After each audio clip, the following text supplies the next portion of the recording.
Volleyball players need to train upper body, especially adult volleyball players who can't just rely on their natural athleticism anymore. So in today's video, I'm going to walk you through an upper body workout that I've been doing personally to keep my shoulders healthy, stay strong, and keep hitting as hard at 35 as I did at 25. Really quick, my name is Greg Hersig, also known as the Volleyball Strength Coach. I'm a former D1 player with a master's degree in sports performance, and I've personally worked with over 1,000 volleyball players to help them jump higher, hit harder, get rid of nagging joint pain like knee pain, shoulder pain, that type of stuff. Similar to my last lower body workout, this is going to be more of a non-traditional style of upper body workout. So you're going to see some pretty common exercises, but you'll also probably see some things that are just a little bit different. So definitely keep an open mind and you may find something new that you enjoy. On that note, we're going to start our warm-up with these ball work exercises. These are currently some of my favorite exercises to get my upper body warm and start getting my nervous system really primed to move fast. These exercises require a decent sized exercise ball, but they do not require these water balls that I'm using. Everything you see me doing can be done with either light dumbbells or light plates as well. Usually like 1 to 3 pounds is plenty. These first two exercises, which I call swimmers and snow angels, are more of activation exercises that are going to be a lot less dynamic. We're basically just working on taking the shoulder through a full range of motion with the swimmers,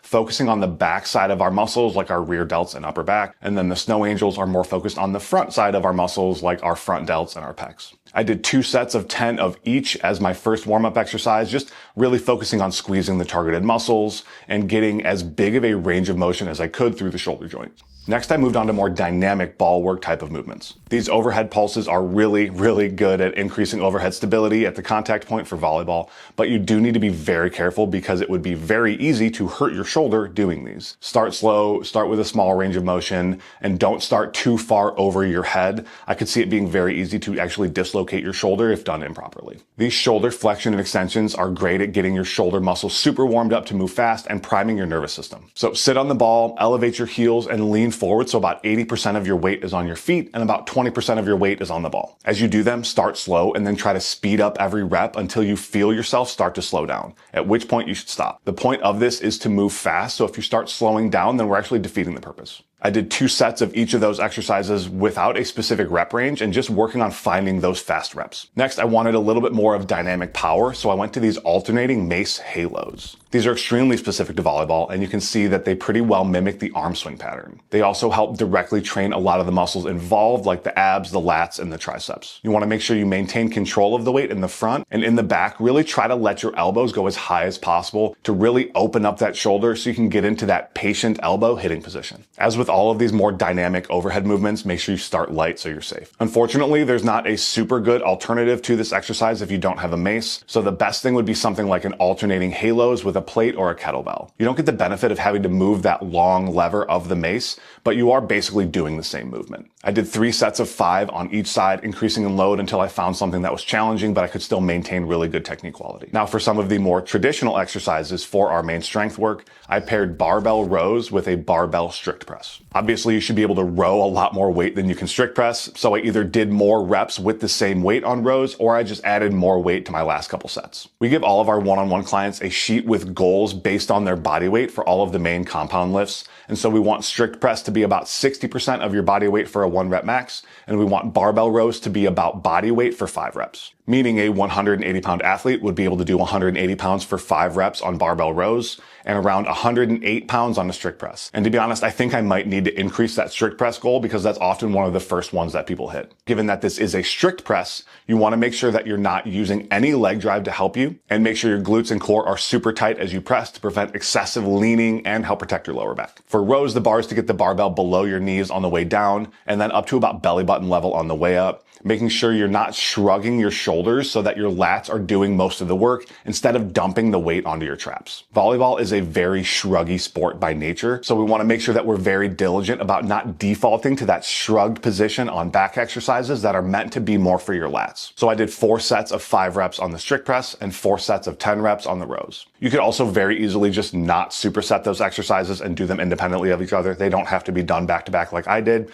I just did that for time purposes. As always, we're going to do some shoulder accessory work, and today I included one variation of the 2 most important shoulder exercises for volleyball players. The first exercise is the side lying external rotation, and this is one of the 3 external rotation variations we use with our athletes. I've been working on this one a lot lately because due to an injury to my shoulder, I am substantially weaker on this version than the other versions. The first time I tried this exercise about a month ago, I could do 20 pounds for 10 reps on my right arm, but I could only do 10 pounds for 5 reps on my left arm because it was that much weaker. For reference, I am left-handed, but I had a weird accident playing beach where I dove for a dig and landed really weirdly on my left arm, which caused some minor damage to that specific rotator cuff muscles. And it was only a minor injury. It got pain-free really quickly, but apparently I didn't rehab it properly, so that position is now extremely weak on that side. I did 3 sets of 10 on each arm, and the goal is 10% of body weight for 10 reps. The second exercise is one of the variations of the Powell raise that we use. I call this the standing Powell raise and is by far the most volleyball specific. You can see it obviously very closely mimics the follow through of an arm swing. The point is that it very specifically trains the muscles of the shoulder and upper back that decelerate your arm when you swing. So make sure you go nice and slow on the way down so you're training that movement eccentrically, because that's the part that we actually care about, since all of those muscles slow down the shoulder. You can also do this exercise 2 different positions, like all the way across your body, between your legs like I'm doing here, or even outside of your body line to specifically prep your shoulder for that type of swing. I have noticed, talking to a lot of older volleyball players, that swinging hard angle outside of your body line is the #1 cause of shoulder pain when swinging. So doing that specific variation can help prepare your shoulder for those forces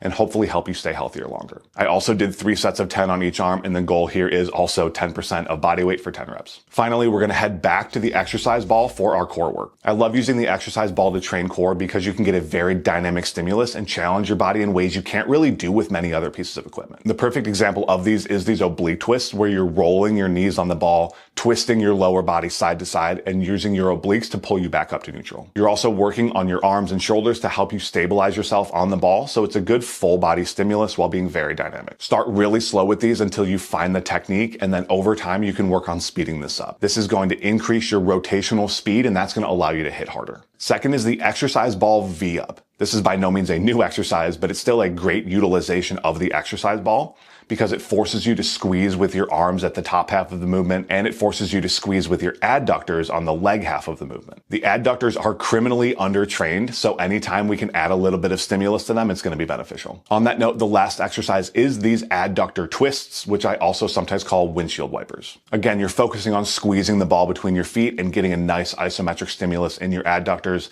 and then rotating your lower body side to side. The straighter you keep your legs, the more difficult the exercise is going to be, because the lever to move is longer. So if you need to make this easier, simply bend your knees. Again, start slowly, and once you get stronger at the movement, you can work on going faster and faster to increase your rotational speed. I did 3 rounds of a circuit with these 3 exercises, with about 30 seconds rest between exercises and about 1 minute rest between rounds. I did 8 to 10 on each side for the oblique twists, 10 to 20 total reps for the V-ups, and 5 to 10 reps on each side for the adductor raises. So there you have it, a very complete and effective upper body workout for volleyball players. And this is one of 2 different upper body workouts that I would typically do during the week when I'm training 4 days a week. If you haven't seen it yet, go back and watch my last video with the full lower body workout, and keep an eye out for the second upper body workout coming soon. And if you're an adult volleyball player over 25 and you want my team and I to create custom volleyball specific workouts like this for you, then click the link down in the description or in the comments for our one-on-one online coaching. With our one-on-one coaching, we give you all the tools and resources you need to become a healthier, fitter volleyball player after 25,